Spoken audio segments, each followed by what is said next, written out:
Friends നമ്മൾ വന്നിരിക്കുന്നത് 2 നോട്ടിഫിക്കേഷനാണ്. ഒന്ന് നമ്മുടെ TFR അതായത് ടാറ്റ ഇൻസ്റ്റിറ്റ്യൂട്ട് ഓഫ് ഫണ്ടമെന്റൽ റിസർച്ചിൻ്റെ പുതിയൊരു നോട്ടിഫിക്കേഷൻ വന്നിട്ടുണ്ട്. ഇതിലേക്ക് നിങ്ങൾക്ക് പെർമനൻറ്റ് വാക്കൻസിയിലേക്കാണ് വിളിച്ചിരിക്കുന്നത്. രണ്ടാമത്തെ നോട്ടിഫിക്കേഷൻ നമ്മുടെ മിൽമയുടെ ഇതുമായി ബന്ധപ്പെട്ട ഒരു നോട്ടിഫിക്കേഷനാണ്. ഇങ്ങനെ 2 നോട്ടിഫിക്കേഷനാണ് ഇന്നത്തെ വീഡിയോയിൽ നമ്മൾ എടുത്തിരിക്കുന്നത്. അപ്പോൾ ഈ 2 നോട്ടിഫിക്കേഷൻ വിശദമാക്കാം, എങ്ങനെ അപ്ലൈ ചെയ്യുന്നത്, എങ്ങനെയാണ് സെലക്ഷൻ തുടങ്ങിയുള്ള കാര്യങ്ങൾ ഉൾപ്പെടെ ഡീറ്റെയിൽ ആയിട്ടുള്ള വീഡിയോ ആണ്. അപ്പോൾ ഇത്തരത്തിലുള്ള ജോബ് അപ്ഡേഷനും കാര്യങ്ങളും ലഭിക്കാനായിട്ട് നമ്മുടെ ചാനൽ സബ്സ്ക്രൈബ് ചെയ്യുക, ബെല്ലൈക്കൻ എനേബിൾ ചെയ്യുക. ഇപ്പോൾ ഇതുപോലെ നിങ്ങൾക്ക് കാണാം അവർ മെമ്പേഴ്സാണ് ഇവിടെ ലിസ്റ്റ് ചെയ്ത് കാണാം. ഇതുപോലെ മെമ്പർഷിപ്പ് എടുക്കാം. നമ്മുടെ ചാനലിൽ മെമ്പർഷിപ്പ് എടുത്തുള്ള ബെനിഫിറ്റ് എന്താണെന്ന് വെച്ചാൽ നമ്മുടെ സബ്സ്ക്രൈബ് ബട്ടൻ്റെ സമയത്ത് ജോയിൻ ബട്ടൺ ഉണ്ടാവും, അതിൽ ക്ലിക്ക് ചെയ്താൽ മതി മെമ്പർഷിപ്പ് എടുക്കാൻ. മെമ്പർഷിപ്പ് എടുത്താൽ മെമ്പേഴ്സ് ഓൺലി, ഇതൊക്കെ മെമ്പേഴ്സ് ഓൺലി വീഡിയോസും കൂടെ ഇതാ, മെമ്പേഴ്സ് ഓൺലി എന്നുള്ളത് സെലക്ട് ചെയ്താൽ മെമ്പേഴ്സ് ഓൺലി വീഡിയോസും കൂടെ കാണാൻ പറ്റും. ഓക്കെ, അപ്പോൾ 2 ദിവസം മുൻപ് ചെയ്ത വീഡിയോ ആണ്. നമുക്ക് കേരളത്തിൽ ഉൾപ്പെടെ വിവിധ എയർപോർട്ടുകളിൽ ജോലിയുണ്ട്, ക്യാബിൻ ക്രൂ അല്ലെങ്കിൽ ഗ്രൗണ്ട് സ്റ്റാഫ്, അതുപോലെ തന്നെ മറ്റു കേന്ദ്ര സർക്കാർ ജോലികൾ, മിൽമ, അതുപോലെ തന്നെ വിവിധ എയർപോർട്ട് ജോലികളും വർക്ക് ഫ്രം ഹോം ജോബ്സ് തുടങ്ങിയിട്ടുള്ള രീതിയിലൊക്കെ നമ്മൾ മെമ്പേഴ്സ് ഓൺലി ആയിട്ട് പ്രൈവറ്റ് ജോബ്സ് ഉൾപ്പെടെ മെമ്പേഴ്സ് ഓൺലി ആയിട്ടൊക്കെ നമ്മൾ അതിൻ്റെ നോട്ടിഫിക്കേഷൻ കാര്യങ്ങളൊക്കെ ചെയ്യുന്നുണ്ട്. അപ്പോൾ നിങ്ങൾ നമ്മുടെ മെമ്പർഷിപ്പ് എടുക്കുകയാണെങ്കിൽ അത്രയും വീഡിയോസും പാടെ നിങ്ങൾക്ക് കാണാൻ പറ്റും. അപ്പോൾ നേരെ നമുക്ക് എന്ത് ചെയ്യാം, ഇതിൻ്റെ ഒഫീഷ്യൽ നോട്ടിഫിക്കേഷനിലേക്ക് വരാം. ആദ്യം നമുക്ക് ടാറ്റ ഇൻസ്റ്റിറ്റ്യൂട്ട് ഓഫ് ഫണ്ടമെന്റൽ റിസർച്ചിൻ്റെ നോട്ടിഫിക്കേഷനാണ് എടുത്തിരിക്കുന്നത്. അപ്പോൾ ഇതൊരു ഓട്ടോണോമസ് സ്ഥാപനമാണ്, നമ്മുടെ ഡിപ്പാർട്ട്മെൻറ്റ് ഓഫ് അറ്റോമിക് എനർജി കീഴിലുള്ള. ഓക്കെ, ഇനി ഇതിലേക്ക് അഡ്വർടൈസ്മെൻറ്റ് നമ്പർ എന്ന് പറഞ്ഞാൽ 2026/20 നിങ്ങൾക്ക് 6 അഡ്വർടൈസ്മെൻറ്റ് നമ്പർ വന്നിരിക്കുന്നത്. അപ്പോൾ ഇതിൽ വിളിച്ചിരിക്കുന്ന പോസ്റ്റുകൾ ആദ്യം നമുക്ക് പരിചയപ്പെടാം. എല്ലാം പെർമനൻറ്റ് വേക്കൻസിയാണ്. ഒരു പോസ്റ്റ് മാത്രമേ ടെമ്പററി ആയിട്ടുള്ളൂ, അതായത് ഞാൻ പറഞ്ഞുതരാം. അപ്പോൾ ഇതിലേക്ക് സയൻറ്റിഫിക് ഓഫീസർ ഒരു വേക്കൻസിയാണ്, അത് OBCക്ക് മാത്രം റിസർവ്ഡ് വേക്കൻസിയാണ്. അങ്ങനെയുള്ള പോസ്റ്റിലേക്ക് OBC കാൻഡിഡേറ്റ്സിന് മാത്രമേ ഇതിലേക്ക് അപ്ലൈ ചെയ്യാൻ പറ്റുള്ളൂ കേട്ടോ. പേ ലെവൽ ഇവിടെ കൊടുത്തിട്ട് 10 ആണ്. നിങ്ങൾക്ക് അപ്രോക്സിമേറ്റ് കിട്ടുന്ന ഒരു എമൗണ്ടും ഇവിടെ കാണിക്കും. പിന്നെ നിങ്ങൾക്ക് സയൻറ്റിഫിക് ഓഫീസർ ഒരു വേക്കൻസി, ഇത് അൺറിസർവ്ഡ് പോസ്റ്റാണ്, ആർക്ക് വേണമെങ്കിലും അപ്ലൈ ചെയ്യാം. പിന്നെയും സയൻറ്റിഫിക് ഓഫീസർ തന്നെയാണ്, ഇതും അൺറിസർവ്ഡ് പോസ്റ്റാണ്, ആർക്ക് വേണമെങ്കിലും അപ്ലൈ ചെയ്യാം. അതായത് SC/ST, OBC, AWS ഏത് കാറ്റഗറിയുള്ള ജനറൽ കാറ്റഗറിയിൽ ആർക്ക് വേണമെങ്കിലും ഇതിലേക്ക് അപ്ലൈ ചെയ്യാം കേട്ടോ. ഓക്കെ, അപ്പോൾ ജനറൽ കാറ്റഗറിയിൽപ്പെട്ട കാൻഡിഡേറ്റ്സിനും റിസർവ്ഡ് കാൻഡിഡേറ്റ്സിൽപ്പെട്ട ഉദ്യോഗാർത്ഥികളാണെങ്കിലും ആർക്ക് വേണമെങ്കിലും ഈ അൺറിസർവ്ഡ് എന്ന് പറയുന്ന ഈ കോളത്തിലുള്ള പോസ്റ്റിലേക്ക് ആർക്ക് വേണമെങ്കിലും അപ്ലൈ ചെയ്യാം. പക്ഷേ ഇവിടെ റിസർവ്ഡ് കോളത്തിലുള്ള പോസ്റ്റുകളാണെങ്കിൽ അതത് റിസർവ്ഡ് കാൻഡിഡേറ്റ്സിന് മാത്രം അപ്ലൈ ചെയ്യാൻ പറ്റുള്ളൂ, അത് പ്രത്യേകം ശ്രദ്ധിക്കണം. ജൂനിയർ എഞ്ചിനീയർ നിങ്ങൾക്ക് ഒരു വേക്കൻസി ഉണ്ട്, അൺറിസർവ്ഡ് പോസ്റ്റാണ്, ആർക്ക് വേണമെങ്കിലും അപ്ലൈ ചെയ്യാം. സയൻറ്റിഫിക് അസിസ്റ്റൻറ്റ് ഒരു വേക്കൻസി, അത് SCക്ക് മാത്രം അപ്ലൈ ചെയ്യാൻ പറ്റുള്ളൂ. സയൻറ്റിഫിക് അസിസ്റ്റൻറ്റ് വീണ്ടും അൺറിസർവ്ഡ് പോസ്റ്റ് ഉണ്ട്. പിന്നെ അതുപോലെ ഇതൊക്കെ സയൻറ്റിഫിക് അസിസ്റ്റൻറ്റ് വരുന്ന പോസ്റ്റുകളാണ്, ഇതൊക്കെ അൺറിസർവ്ഡ് പോസ്റ്റാണ്. വളരെ ലിമിറ്റഡ് വേക്കൻസിയാണ്. പിന്നെ ഇതിലേക്ക് അപേക്ഷാ ഫീസോ മറ്റു കാര്യങ്ങളൊന്നുമില്ല. അഡ്മിനിസ്ട്രേറ്റീവ് അസിസ്റ്റൻറ്റ് ഇവിടെ കണ്ട, ഇത് നമുക്ക് നമ്മുടെ OBC കാൻഡിഡേറ്റ്സിന് മാത്രമേ അപ്ലൈ ചെയ്യാൻ പറ്റുള്ളൂ. ഓക്കെ, പിന്നെ ഇത് അഡ്മിനിസ്ട്രേറ്റീവ് അസിസ്റ്റൻറ്റ് അൺറിസർവ്ഡ് പോസ്റ്റ്, ഇത് അൺറിസർവ്ഡ് പോസ്റ്റ്. സൂപ്പർവൈസർ ഒക്കെ നിങ്ങൾക്ക് ജനറൽ വേക്കൻസികളാണ്. പിന്നെ ട്രേഡ്സ്മാൻ പ്ലംബറിൽ 2 വേക്കൻസി അൺറിസർവ്ഡ് പോസ്റ്റ്, ജനറൽ വേക്കൻസിയും ഒരു വേക്കൻസി SCക്ക് ഉണ്ടെന്നുള്ളതാണ്. അപ്പോൾ ഈ ഒരു വേക്കൻസി SCക്ക് ഉള്ള വേക്കൻസിയിലേക്ക് SCക്ക് മാത്രമേ അപ്ലൈ ചെയ്യാൻ പറ്റുള്ളൂ, ബാക്കി 2 വേക്കൻസിയിലേക്ക് ആർക്ക് വേണമെങ്കിലും അപ്ലൈ ചെയ്യാം. പിന്നെ ഇലക്ട്രീഷ്യൻ ഉണ്ട് ഒരു വേക്കൻസി, അത് ഈ പറയുന്ന OBC കാൻഡിഡേറ്റ്സിനാണ്. പിന്നെ അതുപോലെ തന്നെ ട്രേഡ്സ്മാൻ വെൽഡർ EWS കാൻഡിഡേറ്റ്സിനാണ്. പിന്നെ ഇലക്ട്രീഷ്യന് ഒരു വേക്കൻസി ജനറൽ വേക്കൻസിയാണ്. മെക്കട്രോണിക്സ് നിങ്ങൾക്കൊരു വേക്കൻസി ജനറൽ വേക്കൻസിയാണ്, ആർക്ക് വേണമെങ്കിലും അപ്ലൈ ചെയ്യാം. ലബോറട്ടറി അസിസ്റ്റൻറ്റ് ഒരു വേക്കൻസിയാണ്, ആർക്ക് വേണമെങ്കിലും അപ്ലൈ ചെയ്യാം. ക്ലർക്കിൽ നിങ്ങൾക്ക് അതിലേക്ക് OBC കാൻഡിഡേറ്റ്സിൻ്റെ വേക്കൻസിയാണുള്ളത്. പിന്നെ ക്ലർക്ക് അൺറിസർവ്ഡ് വേക്കൻസികൾ വേറുണ്ട്. ഇതിൻ്റെ പേ ലെവൽ ഞാൻ പറയുന്നില്ല, നിങ്ങൾക്ക് അപ്രോക്സിമേറ്റ് മന്ത്ലി സാലറി കാര്യങ്ങളോടെ കൊടുത്തിട്ടുണ്ട്. പിന്നെ ഇതൊക്കെ ക്ലർക്കാണ്. ഇതിൽ നമുക്ക് EWSൻ്റെ ഒരു വേക്കൻസി ഉണ്ട്. പിന്നെ വർക്ക് അസിസ്റ്റൻറ്റ് എന്നുള്ള കാറ്റഗറിയിൽ അൺറിസർവ്ഡും അതുപോലെ OBCക്കും പിന്നെ വീണ്ടും വേക്കൻസികളോടെ കാണിക്കുന്നുണ്ട്. ഇതൊക്കെ ആ കാറ്റഗറിയിലുള്ള പോസ്റ്റാണ്. അതിൽ ചെറിയ ടെക്നിക്കൽ എന്ന് പറഞ്ഞിട്ട് വേറൊരു കാറ്റഗറിയും വരുന്നുണ്ട്, അതിലും നമുക്ക് വേക്കൻസികൾ കാണാം. ഇതൊക്കെ EWSനുള്ള വേക്കൻസികളാണ് കേട്ടോ. പിന്നെ സെക്യൂരിറ്റി ഗാർഡ് 3 വേക്കൻസി. പിന്നെ പ്രൊജക്റ്റ് അഡ്മിനിസ്ട്രേറ്റീവ് അസിസ്റ്റൻറ്റ് ഒരു വേക്കൻസി. ഈ പ്രൊജക്റ്റ് അഡ്മിനിസ്ട്രേറ്റീവ് അസിസ്റ്റൻ്റ് എന്ന് പറയുന്ന പോസ്റ്റാണ് ടെമ്പററി ആയിട്ടുള്ള പോസ്റ്റ് കേട്ടോ. ബാക്കിയെല്ലാം പെർമനൻറ്റ് വേക്കൻസിയാണ്. പക്ഷേ അതിന് കുറച്ച് കണ്ടീഷൻ കാര്യങ്ങളൊക്കെ പറയുന്നുണ്ട്, അതെല്ലാം വിശദമാക്കി തരാം. ഓരോ പോസ്റ്റ് വൈസ് ക്വാളിഫിക്കേഷൻ കാര്യങ്ങളാണ് ഇനി പറഞ്ഞു പോകുന്നത്. നിങ്ങൾ സ്കിപ്പ് ചെയ്യാതെ മുഴുവനായിട്ടും കാണുക. നിങ്ങൾ ചാനൽ സപ്പോർട്ട് ചെയ്യുക, ലൈക്ക് ചെയ്യുക, ഷെയർ ചെയ്യുക. നിങ്ങളുടെ അഭിപ്രായങ്ങൾ കമൻറ്റായിട്ട് രേഖപ്പെടുത്തുക. കാരണം ഒരുപക്ഷെ നിങ്ങൾക്കിത് യൂസ്ഫുൾ ആകാം, അല്ലാതിരിക്കാം. പക്ഷേ അത് മറ്റുള്ളവർക്കും നിങ്ങൾ കമൻറ്റ് ചെയ്യുക, അതുപോലെ നിങ്ങൾ ലൈക്കൊക്കെ ചെയ്യുമ്പോൾ മറ്റുള്ളവർക്കും നമ്മുടെ വീഡിയോ എത്തുക. അപ്പോൾ അവർക്ക് ആർക്കെങ്കിലുമൊക്കെ യൂസ്ഫുൾ ആകും. അതുകൊണ്ടാണ് നിങ്ങൾ മാക്സിമം സപ്പോർട്ട് ചെയ്യുക. പിന്നെ നമുക്ക് നേരെ ഇതിൻ്റെ ക്വാളിഫിക്കേഷൻ കാര്യങ്ങളിലേക്ക് വരാം. അപ്പോൾ ഇവിടെ കണ്ടെങ്കിൽ സയൻറ്റിഫിക് ഓഫീസർ എന്ന് പറയുന്ന പോസ്റ്റിലേക്ക് എത്ര വേക്കൻസി ഉണ്ട്, അത് ഏത് കാറ്റഗറിക്കാന്നൊക്കെ കൊടുത്താൽ റിപ്പീറ്റ് ചെയ്യുന്നില്ല, നമ്മൾ ഓൾറെഡി പറഞ്ഞ കാര്യങ്ങളാണ്. അപ്പോൾ ഇതിലേക്ക് വേണ്ട യോഗ്യത എന്ന് പറയുന്നത് നിങ്ങൾക്ക് BE or BTech 60% മാർക്കോടുകൂടി പാസ്സായിരിക്കുക എന്നുള്ളതാണ്. അത് കമ്പ്യൂട്ടർ സയൻസ് അല്ലെങ്കിൽ IT അല്ലെങ്കിൽ ഈ പറയുന്ന കമ്പ്യൂട്ടർ സയൻസ് ITയുമായി ബന്ധപ്പെട്ടുള്ള ഏതെങ്കിലും ഫീൽഡിൽ BE or BTech 60% മാർക്കോടുകൂടി പാസ്സാണെങ്കിൽ നിങ്ങൾക്ക് അപ്ലൈ ചെയ്യാം. പക്ഷേ ഫ്രഷേഴ്സിന് അപ്ലൈ ചെയ്യാൻ പറ്റില്ല. മിനിമം 1.5 അല്ലെങ്കിൽ 1.5 1.5 വർഷം to 3 വർഷം വരെ എക്സ്പീരിയൻസ് മിനിമം 1.5 വർഷമെങ്കിലും എക്സ്പീരിയൻസ് ഉണ്ടായിരിക്കണം എന്നുള്ളതാണ്. അങ്ങനെയുള്ളവർക്ക് ഇതിലേക്ക് അപ്ലൈ ചെയ്യാൻ പറ്റുള്ളൂ. അത് സിസ്റ്റം അഡ്മിനിസ്ട്രേഷൻ, നെറ്റ്വർക്ക് അഡ്മിനിസ്ട്രേഷനൊക്കെ ബന്ധപ്പെട്ടുള്ള എക്സ്പീരിയൻസ് ആയിരിക്കണം എന്നുള്ളതാണ്. പിന്നെ ഡിസേബിൾ ക്വാളിഫിക്കേഷൻ നിർബന്ധമല്ല. ഈ ഡിസേബിൾ ക്വാളിഫിക്കേഷനിൽ പറഞ്ഞിരിക്കുന്ന ഏതെങ്കിലും ക്വാളിഫിക്കേഷൻ നിങ്ങൾക്ക് ഉണ്ടെങ്കിൽ ഈ പോസ്റ്റ് കിട്ടാനുള്ള സാധ്യത വളരെ കൂടുതലാണെന്നുള്ളതാണ്. ഓക്കെ, അത് നിർബന്ധമല്ല എന്നുള്ളതാണ്, മാൻഡറ്ററി അല്ല, നിങ്ങൾക്ക് അപ്ലൈ ചെയ്യാൻ ആവശ്യമില്ല. ഇതിലേക്ക് ഏജ് ലിമിറ്റ് എന്ന് പറയുന്നത് 31 വയസ്സിൽ ഇതിലേക്ക് അപ്ലൈ ചെയ്യാം. പേഴ്സണൽ ഇൻ്റർവ്യൂ മാത്രമായിരിക്കും ഇതിലേക്ക് സെലക്ഷൻ മെത്തേഡ് എന്ന് പറയുന്നത്. അടുത്ത നമുക്ക് സയൻറ്റിഫിക് ഓഫീസർ, ഇത് നമുക്ക് വിളിച്ചിരിക്കുന്നത് BR BTech 60% മാർക്കോടുകൂടി മെക്കാനിക്കൽ എഞ്ചിനീയറിംഗ് ആണ് ഡിസിപ്ലിൻ. മെക്കാനിക്കൽ BR BTech 60% മാർക്കോട് കൂടി പാസ്സർക്ക് അപ്ലൈ ചെയ്യാം. മിനിമം 2 വർഷത്തെ എക്സ്പീരിയൻസ് വേണമെന്നുള്ളതാണ്. 2-3 പറയുന്നത്. ഓക്കെ, പിന്നെ 28 ഏജ് ലിമിറ്റ്. റിട്ടൺ ടെസ്റ്റും പേഴ്സണൽ ഇൻ്റർവ്യൂ രണ്ടും ഉണ്ടായിരിക്കും. പിന്നെ ഓഫീസർ, ഇത് സയൻറ്റിഫിക് ഓഫീസർ തന്നെയാണ്. ഇതിലേക്ക് PG ആണ് വേണ്ടത്. ഓരോന്നിൻ്റെയും ക്വാളിഫിക്കേഷൻ വ്യത്യാസമുണ്ട്. പോസ്റ്റ് ടൈം സെയിം ആണ് സയൻറ്റിഫിക് ഓഫീസേഴ്സ് എന്ന് പറയുന്നു. ഓക്കെ, അപ്പോൾ ഇതിലേക്ക് മാസ്റ്റേഴ്സ് ഡിഗ്രി ഇൻ സയൻസ് ആണ്. അപ്പോൾ നിങ്ങൾക്ക് സയൻസിൽ PG ഉള്ളവർക്ക് അപ്ലൈ ചെയ്യാം. 60% മാർക്ക് വേണം. കെമിസ്ട്രിയിലോ ബയോകെമിസ്ട്രി അല്ലെങ്കിൽ ബയോളജി അല്ലെങ്കിൽ ഇൻസ്ട്രുമെൻറ്റേഷൻ അല്ലെങ്കിൽ ഇതുമായി ബന്ധപ്പെട്ടുള്ള ഏതെങ്കിലും ഫീൽഡിൽ നിങ്ങൾക്ക് 60% മാർക്കോടുകൂടി സയൻസിൽ PG ഉണ്ടെങ്കിൽ അത് വെച്ചിട്ട് അപ്ലൈ ചെയ്യാം. ഇനി അതല്ലെങ്കിൽ നിങ്ങൾക്ക് BR BTech 60% മാർക്കോടി പാസ്സാണെങ്കിലും അപ്ലൈ ചെയ്യാവുന്നതാണ്. ഓക്കെ, അവിടെ കെമിസ്ട്രി, ബയോകെമിസ്ട്രി, ബയോളജി അല്ലെങ്കിൽ ഇൻസ്ട്രുമെൻറ്റേഷൻ ഈ പറയുന്ന മേഖലയുമായി ബന്ധപ്പെട്ട് BR BTech ഉണ്ടെങ്കിലും അപ്ലൈ ചെയ്യാം. 1 ഇയർ എക്സ്പീരിയൻസ് നിർബന്ധമാണ് കേട്ടോ. ഓക്കെ, ഇതിലേക്ക് നിങ്ങൾക്ക് ഏജ് ലിമിറ്റ് വരുന്നത് 28 വയസ്സിൽ അപ്ലൈ ചെയ്യാൻ പറ്റും. റിട്ടൺ ടെസ്റ്റും പേഴ്സണൽ ഇൻ്റർവ്യൂ ഉണ്ടായിരിക്കും. അടുത്ത് നമുക്ക് ജൂനിയർ എഞ്ചിനീയർ എന്ന് പറയുന്ന പോസ്റ്റാണ്. ഇതിലേക്ക് മെക്കാനിക്കൽ എഞ്ചിനീയറിംഗിൽ 60% മാർക്കോടുകൂടി ഡിപ്ലോമ ഉണ്ടായിരിക്കുക എന്നുള്ളതാണ്. അതോടൊപ്പം തന്നെ നിങ്ങൾക്ക് കമ്പ്യൂട്ടർ ആപ്ലിക്കേഷനൊക്കെ അത്യാവശ്യം അറിഞ്ഞിരിക്കണം. അതായത് MS ഓഫീസോ മറ്റു ഇതൊക്കെ ആയിട്ട് ബന്ധപ്പെട്ട് കുറച്ച് നോളജ് ഉണ്ടായിരിക്കണം. സർട്ടിഫിക്കറ്റിൻ്റെ കാര്യമൊന്നുമില്ല, അത്യാവശ്യം വർക്ക് ചെയ്യാൻ അറിഞ്ഞിരിക്കണം എന്നുള്ളതാണ്. 2 വർഷത്തെ എക്സ്പീരിയൻസ് നിർബന്ധമാണ്. 28 വയസ്സിൽ അപ്ലൈ ചെയ്യാൻ പറ്റും. പേഴ്സണൽ ഇൻ്റർവ്യൂ ആണ് സെലക്ഷൻ മെത്തേഡ്. അതിൽ സയൻറ്റിഫിക് അസിസ്റ്റൻറ്റ്. പിന്നെ ഇതിലേക്ക് വിളിച്ചിരിക്കുന്നത് നിങ്ങൾക്ക് ഫുൾ ടൈം സയൻസ് ഗ്രാജുവേറ്റിനെയാണ്. അപ്പോൾ സയൻസിൽ ബിരുദമുള്ളവർക്ക് അപ്ലൈ ചെയ്യാം. 60% മാർക്ക് ഉണ്ടായിരിക്കണം. അത് ഫിസിക്സിലോ അതല്ലെങ്കിൽ കെമിസ്ട്രിയിലോ അല്ലെങ്കിൽ കമ്പ്യൂട്ടർ സയൻസ് അല്ലെങ്കിൽ IT അല്ലെങ്കിൽ ഇൻഫർമേഷൻ സയൻസ് അല്ലെങ്കിൽ ഇലക്ട്രോണിക്സ് ആൻഡ് കമ്മ്യൂണിക്കേഷൻ, ഈ പറഞ്ഞിരിക്കുന്ന ഏതെങ്കിലും ഒരു ഡിസിപ്ലിനിൽ നിങ്ങൾക്ക് സയൻസ് ബിരുദമുള്ള ഉദ്യോഗാർത്ഥികളാണെങ്കിൽ, അതായത് ബാച്ചിലർ ഓഫ് സയൻസ് നിങ്ങൾ കഴിഞ്ഞ ഉദ്യോഗാർത്ഥികളാണെങ്കിൽ തീർച്ചയായിട്ടും നിങ്ങൾക്ക് ഇതിലേക്ക് അപ്ലൈ ചെയ്യാം. ഇനി അതല്ലെങ്കിൽ ഡിപ്ലോമ ഇൻ എഞ്ചിനീയറിംഗ് കഴിഞ്ഞവർക്ക്, എഞ്ചിനീയറിംഗ് ഡിപ്ലോമ കഴിഞ്ഞവർക്ക്, പോളിടെക്നിക് കഴിഞ്ഞവർക്ക് അപ്ലൈ ചെയ്യാം. 60% മാർക്ക് മതി. കമ്പ്യൂട്ടർ സയൻസ് അല്ലെങ്കിൽ കമ്പ്യൂട്ടർ എഞ്ചിനീയറിംഗ് അല്ലെങ്കിൽ information technology or electronics and communication, ഈ പറഞ്ഞിരിക്കുന്ന ഏതെങ്കിലും ഡിസിപ്ലിനിൽ എനിക്ക് എഞ്ചിനീയറിംഗ് ഡിപ്ലോമ കഴിഞ്ഞവർക്ക് അപ്ലൈ ചെയ്യാൻ പറ്റും. ഇന്നലെ മിനിയാന്നിട്ട് നമ്മൾ ചെയ്ത വീഡിയോയിൽ കുറച്ച് ഉദ്യോഗാർത്ഥികൾ പറഞ്ഞിട്ടുണ്ടായിരുന്നു കമ്പ്യൂട്ടർ സയൻസ് അല്ലെങ്കിൽ കമ്പ്യൂട്ടർ എഞ്ചിനീയറിംഗുമായി ബന്ധപ്പെട്ട് ഡിപ്ലോമ കഴിഞ്ഞവർക്ക് വേക്കൻസി ഒന്നും ഇല്ലെന്ന് ചോദിച്ചിട്ടുണ്ടായിരുന്നു. അപ്പോൾ അവർക്കൊക്കെ പറ്റുന്നൊരു വേക്കൻസിയാണ് കേട്ടോ. എല്ലാ കാറ്റഗറിയിലും വേക്കൻസി വരുന്നുണ്ട്. അപ്പോൾ നിങ്ങൾ എല്ലാ വീഡിയോയും കാണുക എന്നുള്ളതാണ്. ഇനി ഇതിലേക്ക് നിങ്ങൾക്ക് പേഴ്സണൽ ചോദിച്ചൊരു വീഡിയോ കാണുന്നുണ്ടെങ്കിൽ നിങ്ങൾ കമൻറ്റ് ചെയ്യുക കേട്ടോ. ഓക്കെ, പിന്നെ personal computers and its application, അത് നമുക്ക് ബേസിക്കായിട്ട് കമ്പ്യൂട്ടറും അതിൻ്റെ MS ഓഫീസ്, വേർഡ് അതിനുള്ള സംഭവമൊക്കെ നമുക്ക് എന്താണ് പറയുന്ന എക്സൽ കാര്യങ്ങൾ അങ്ങനെയുള്ള സംഭവം ഉണ്ട്. MS ഓഫീസുമായി ബന്ധം അതൊക്കെ ബേസിക്കായിട്ട് അറിഞ്ഞിരിക്കാനുള്ള കണ്ടീഷനാണ്. 2 വർഷത്തെ എക്സ്പീരിയൻസ് വേണം. ഇതിലേക്ക് ഏജ് ലിമിറ്റ് 33 വയസ്സിൽ അപ്ലൈ ചെയ്യാം. പേഴ്സണൽ ഇൻ്റർവ്യൂ ആണ് സെലക്ഷൻ മെത്തേഡ്.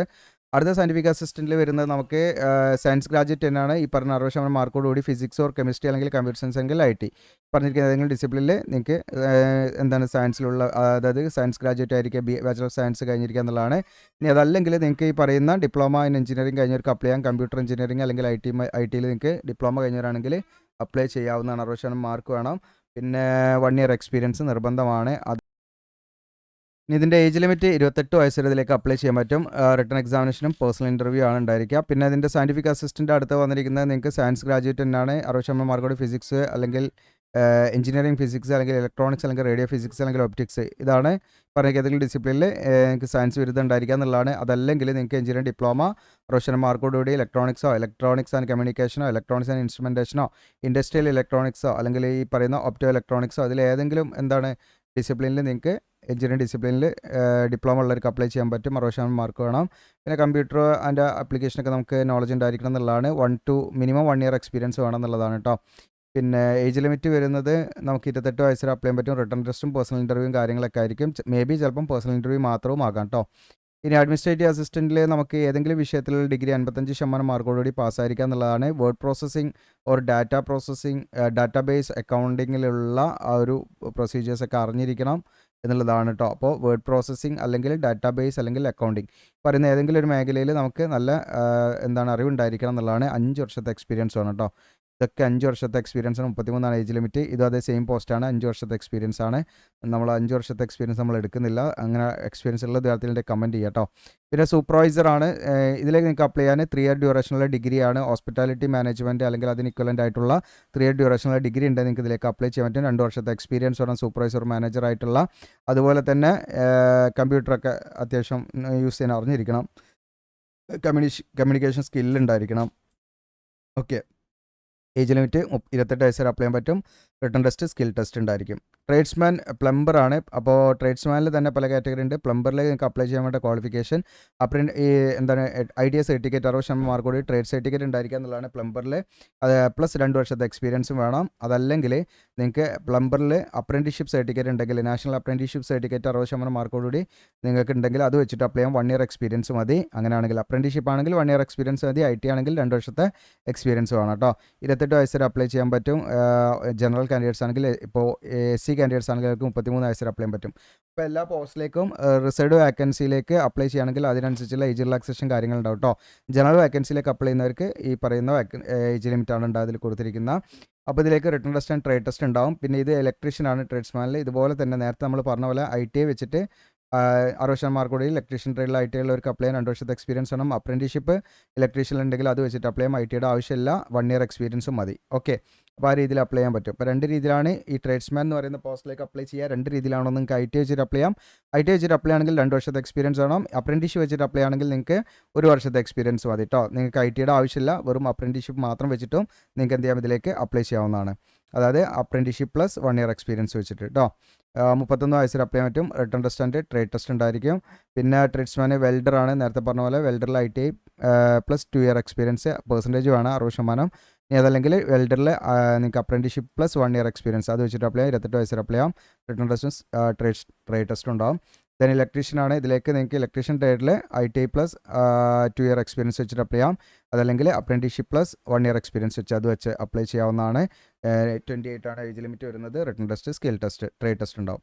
പിന്നെ അടുത്തത് നിങ്ങൾക്ക് ഈ പറയുന്ന ഇലക്ട്രീഷ്യൻ മെക്കട്രോണിക്സ് ആണ്. ഇതിലേക്ക് നിങ്ങൾക്ക് ഇലക്ട്രീഷ്യൻ അല്ല, ടെക്നീഷ്യൻ മെക്കട്രോണിക്സ് ആണ്. ഇതിലേക്ക് നിങ്ങൾക്ക് ITI 60% മാർക്കോടുകൂടി പാസ്സായവർക്ക് അപ്ലൈ ചെയ്യാം. 2 വർഷത്തെ എക്സ്പീരിയൻസ് വേണം ഈ പറയുന്ന ടെക്നീഷ്യൻ മെക്കട്രോണിക്സ് എന്ന് പറയുന്ന ട്രേഡിൽ. അതല്ലെങ്കിൽ നിങ്ങൾക്ക് ആ ട്രേഡുമായി ബന്ധപ്പെട്ട് അപ്രൻറ്റീഷിപ്പ് പ്ലസ് 1 ഇയർ എക്സ്പീരിയൻസ് അത് വെച്ചിട്ട് അപ്ലൈ ചെയ്യാം. ഈ പറയുന്ന ഏജ് ലിമിറ്റ് 28 വയസ്സിൽ അപ്ലൈ ചെയ്യാം. ഇനി അടുത്തത് ലബോറട്ടറി അസിസ്റ്റൻ്റ് എന്ന് പറയുന്ന കാറ്റഗറിയുള്ള പോസ്റ്റാണ്. ഇതിലേക്ക് നിങ്ങൾക്ക് എയർ കണ്ടീഷനിങ് എന്ന് പറയുന്ന ട്രേഡിൽ ITI ഉണ്ടെങ്കിൽ വെച്ചിട്ട് അപ്ലൈ ചെയ്യാം. 60% ട്രേഡ് സർട്ടിഫിക്കറ്റ് വെച്ചിട്ട് അപ്ലൈ ചെയ്യാം. 2 വർഷത്തെ എക്സ്പീരിയൻസ് വേണം. ഇനി അതല്ലെങ്കിൽ എയർ കണ്ടീഷനിങ്ങിൽ apprenticeship certificate plus 1 year experience വെച്ചിട്ട് ആ രീതിയിൽ നിങ്ങൾക്ക് അപ്ലൈ ചെയ്യാവുന്നതാണ് കേട്ടോ. ഇതിലേതെങ്കിലും ഒരു രീതി നിങ്ങൾക്ക് ഉണ്ടായിരിക്കണം. അതോടൊപ്പം തന്നെ 28 ഏജ് ലിമിറ്റ്. റിട്ടൺ ടെസ്റ്റും ട്രേഡ് ടെസ്റ്റും ഉണ്ടാവും. ഇനി ക്ലർക്ക് എന്ന് പറയുന്ന കാറ്റഗറിയിലുള്ള പോസ്റ്റാണ്. ഏതെങ്കിലും വിഷയത്തിൽ 50% മാർക്കോട് പാസ്സായവർക്ക് ഇതിലേക്ക് അപ്ലൈ ചെയ്യാൻ പറ്റും. ടൈപ്പിങ്ങിലുള്ള നോളജ് അതായത് ടൈപ്പിങ്ങിലുള്ള നോളജ് ഉണ്ടായിരിക്കണം എന്നുള്ളതാണ്. ഓക്കെ. അതായത് ടൈപ്പിംഗ് ചെയ്യാൻ അറിഞ്ഞിരിക്കണം എന്നുള്ളതാണ്.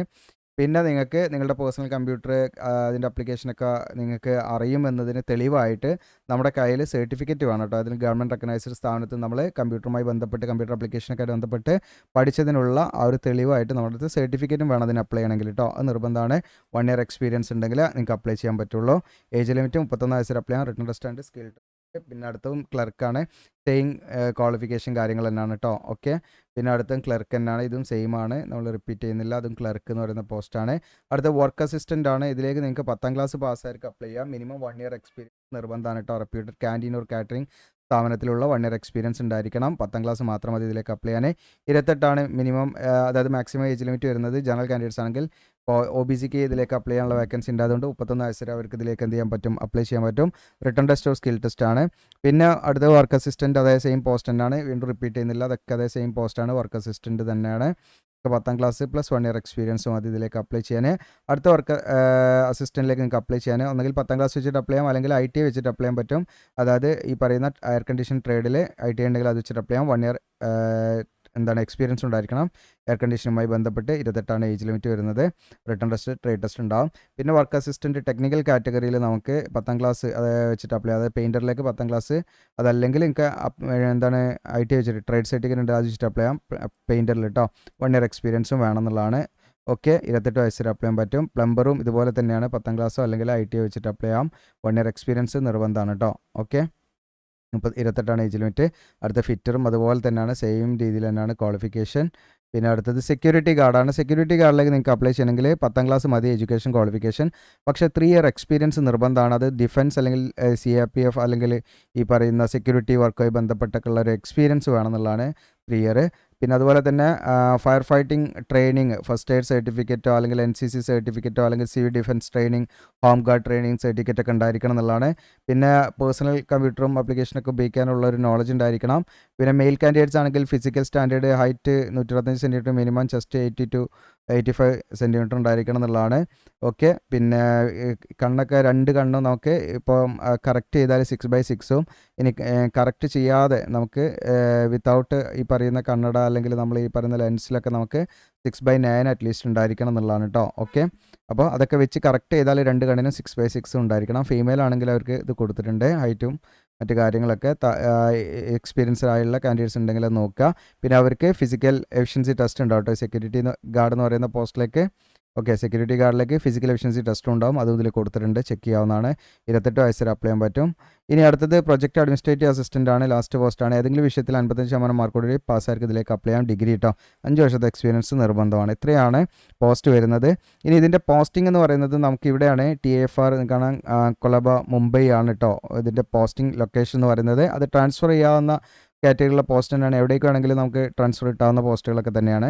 പിന്നെ അതോടൊപ്പം തന്നെ ഇതിൽ സീൽ നമ്പർ 30 എന്ന് പറയുന്നത് നമ്മൾ ലാസ്റ്റ് പറഞ്ഞ പോസ്റ്റ് ടെമ്പററി പോസ്റ്റാണ്. അതുകൊണ്ട് അതിന് പെൻഷനോ മറ്റു കാര്യങ്ങളോ ബെനിഫിറ്റോ ഒന്നും ഉണ്ടാവില്ല. 3 വർഷത്തേക്കാണ് അത് നിയമിക്കുക എന്നുള്ളതാണ്. പിന്നെ സീൽ നമ്പർ 1 to 7ഉം അതുപോലെ തന്നെ 12 to 17 വരെയുള്ള പോസ്റ്റ്, എല്ലാ പോസ്റ്റും മറ്റു പോസ്റ്റുകളൊക്കെ ഇനീഷ്യലി 3 years ആണ് എടുക്കുന്നത്. അത് പിന്നീട് എക്സ്റ്റെൻഡ് ചെയ്യുകയാണ് ചെയ്യുക, പെർമനൻ്റ് ആക്കുകയാണ് ചെയ്യുക. അപ്പോൾ സീരിയൽ നമ്പർ 1 to 7 അതുപോലെ 12 to 17 വരെയുള്ള ഈ പോസ്റ്റുകൾ പ്രത്യേകം ഇനിഷ്യലി 3 വർഷത്തേക്ക്, തുടക്കത്തിൽ 3 വർഷത്തേക്കാണ് കണക്കാക്കുന്നത്.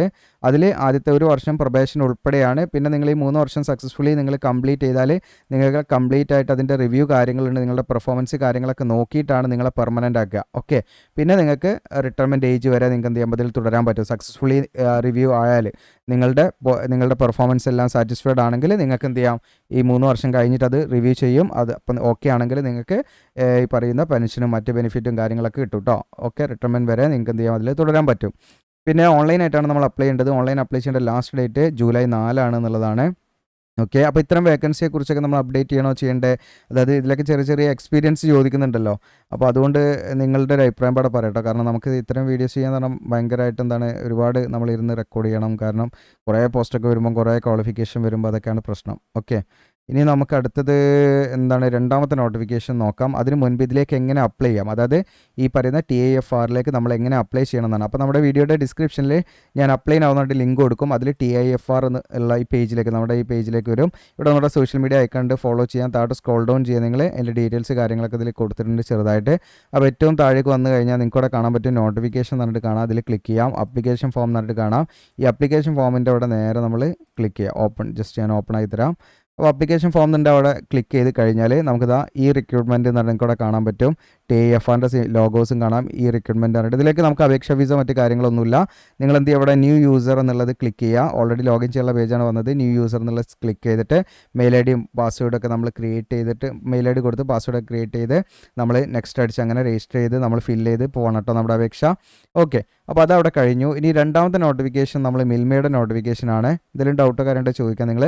മിൽമയുടെ നോട്ടിഫിക്കേഷൻ നമുക്ക് ഡീറ്റെയിൽ ആയിട്ട് നോക്കാം എങ്ങനെയാണ് എന്നുള്ളത്. ഓക്കെ. ഇതെങ്ങനെയാണ് ഇതിൻ്റെ ഡീറ്റെയിൽസ് എന്നുള്ള കാര്യങ്ങൾ നമുക്കിതാ ഇപ്പോൾ അതാണ്ട് മിൽമയുടെ, നിങ്ങൾക്ക് അതിൻ്റെ ഹോം പേജിൽ തന്നെ വോക്ക് ഇൻ ഇൻ്റർവ്യൂ ആണ്, ലാബ് അസിസ്റ്റൻ്റ് എന്ന് പറയുന്ന പോസ്റ്റാണ്.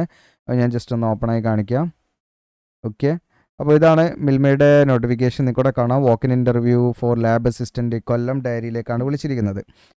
അപ്പോൾ ഇവിടെ കാണാം, മിൽമയുടെ കൊല്ലം ഡയറിയിലേക്ക് താഴെ പറയുന്ന ഒഴിവിലേക്ക് കരാറടിസ്ഥാനത്തിലാണ് വിളിച്ചിരിക്കുന്നത്. പെർമനൻറ്റ് വേക്കൻസി എന്നല്ല. ഇതിലേക്ക് നിങ്ങൾക്ക് അപ്ലൈ ചെയ്യാനുള്ള ക്വാളിഫിക്കേഷൻ BSc ഡിഗ്രി, അതാണ് ബാച്ചലർ ഓഫ് സയൻസ് ഉണ്ടായിരിക്കുക. കെമിസ്ട്രിയിലോ അതല്ലെങ്കിൽ ബയോ കെമിസ്ട്രിയിലോ അതല്ലെങ്കിൽ മൈക്രോബയോളജിയിലോ അല്ലെങ്കിൽ ഇൻഡസ്ട്രിയൽ മൈക്രോബയോളജിയിലോ ഈ പറഞ്ഞിരിക്കുന്ന ഏതെങ്കിലും ഒരു ഡിസിപ്ലിനിൽ നിങ്ങൾക്ക് ഡിഗ്രി ഉണ്ടെങ്കിൽ അപ്ലൈ ചെയ്യാൻ പറ്റും. ഇനി അതല്ലെങ്കിൽ diploma in dairy science, dairy സയൻസിലുള്ള അഗ്രികൾച്ചറൽ അല്ലെങ്കിൽ വെറ്ററിനറി യൂണിവേഴ്സിറ്റിയിൽ നിന്നുള്ള ഡയറി സയൻസിലുള്ള ഡിപ്ലോമ ഉണ്ടെങ്കിൽ അത് വെച്ചിട്ട് നിങ്ങൾക്ക് ഇതിലേക്ക് അപ്ലൈ ചെയ്യാൻ പറ്റും.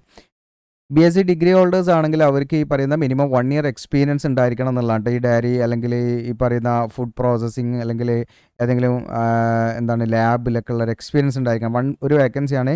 നിങ്ങളുടെ സാലറി 23,000 എന്ന രൂപയായിരിക്കും മന്ത്ലി കിട്ടുക. ഇപ്പോൾ ഏജ് ലിമിറ്റ് എന്ന് പറയുന്നത് 18-40 വയസ്സിൽ അപ്ലൈ ചെയ്യാൻ പറ്റും. 1/1/2026 കണക്കാണ് ഏജ് കണക്കാക്കുന്നത്. SC OBCക്കൊക്കെ ഏജ് റിലാക്സേഷൻ കാര്യങ്ങളും ഉണ്ടാകും. ഇൻ്റർവ്യൂ നടക്കുന്ന സമയം തീയതി ഇവിടെ കൊടുത്തിട്ടുണ്ട്. 22/6/2000 ജൂൺ 22 രാവിലെ 10 to 12:30 ഇൻ്റർവ്യൂ നടക്കുന്ന സമയത്തേക്ക് നിങ്ങൾ അവിടെ എത്തണം. ഇൻ്റർവ്യൂ നടക്കുന്ന വെന്യൂ ഇവിടെ കൊടുത്തിട്ടുണ്ട്. കൊല്ലം ഡയറി കോൺഫറൻസ് ഹാളിൽ വെച്ചിട്ടാണ്. താല്പര്യമുള്ള ഉദ്യോഗാർത്ഥികൾ വയസ്സ്, വിദ്യാഭ്യാസ യോഗ്യത, പ്രവൃത്തി പരിചയം എന്നിവ തെളിയിക്കുന്ന ഒറിജിനൽ സർട്ടിഫിക്കറ്റുകളും അത് പോയോ ഇല്ല ഒറിജിനൽ സർട്ടിഫിക്കറ്റുകളും പിന്നെന്താണ് സാക്ഷ്യപ്പെടുത്തിയ പകർപ്പുകളും ഒക്കെ ആയിട്ട് പാസ്പോർട്ട് സൈസ് ഫോട്ടോ ഒക്കെ സഹിതം കൊല്ലം തേവള്ളിയിലുള്ള കൊല്ലം ഡയറി കോൺഫറൻസ് ഹാളിൽ ഇൻ്റർവ്യൂവിന് മേൽ പറഞ്ഞിരിക്കുന്ന തീയതിയിൽ സമയത്തിന് നേരിട്ട് ഹാജരാകണം. ഓക്കെ, അപ്പോൾ നിങ്ങൾ ആ ഡോക്യുമെൻറ്റ്സ് ഒക്കെ ഒറിജിനലും അതിൻ്റെ photo copy, self attest photo copy ഒക്കെ ആയിട്ട് പോവുക. പാസ്പോർട്ട് സൈസ് ഫോട്ടോഗ്രാഫൊക്കെ ആയിട്ട് പോവുക. പിന്നെ NB എന്ന് പറഞ്ഞ ഇവിടെ കൊടുത്തിട്ടുണ്ട്. ഓൾറെഡി നിങ്ങൾ 2 വർഷത്തിൽ കൂടുതൽ ജോലി ചെയ്ത, അതായത് തിരുവനന്തപുരം മേഖലാ സഹകരണ ക്ഷീരോത്പാദക യൂണിയൻ്റെ ഏതെങ്കിലും യൂണിറ്റിൽ 2 വർഷത്തിൽ കൂടുതൽ ജോലി ചെയ്തിട്ടുള്ളവർ ഇൻ്റർവ്യൂവിൽ പങ്കെടുക്കേണ്ടതില്ല എന്നാണ് പറഞ്ഞത് കേട്ടോ. ഓക്കെ, അപ്പോൾ ഇത്രയും കാര്യങ്ങളാണ്. അപ്പോൾ ഇതിൻ്റെ നോട്ടിഫിക്കേഷൻ നിങ്ങൾക്ക് നമ്മുടെ TIFRൻ്റെ നേരെ താഴെ തന്നെ ഇവിടെ കൊടുക്കുന്നുണ്ട്. മിൽമ റിക്രൂട്ട്മെൻറ്റ് ആയിട്ട് നോട്ടിഫിക്കേഷനും ആപ്ലിക്കേഷൻ ഫോം എന്ന് പറയുന്നത്. നമുക്ക് ആപ്ലിക്കേഷൻ ഫോം ഒന്നുമില്ല, ജസ്റ്റ് എന്താ നോട്ടിഫിക്കേഷൻ തന്നെയാണ് അതിൽ കിട്ടുക. ഓക്കെ, നമുക്ക് അപേക്ഷ കൊടുക്കേണ്ട ആവശ്യമില്ല. ഡയറക്റ്റ് വാക്ക് ഇൻ സെലക്ഷനിൽ പങ്കെടുക്കുകയാണ് വേണ്ടത്. വീഡിയോ ഇഷ്ടപ്പെട്ടാൽ ലൈക്ക് ചെയ്യാനും ഷെയർ ചെയ്യാനും നമ്മുടെ ചാനലിൽ നിങ്ങൾ മറ്റുള്ളവരിലേക്ക് എത്തിക്കാനും മറക്കണ്ട. താങ്ക്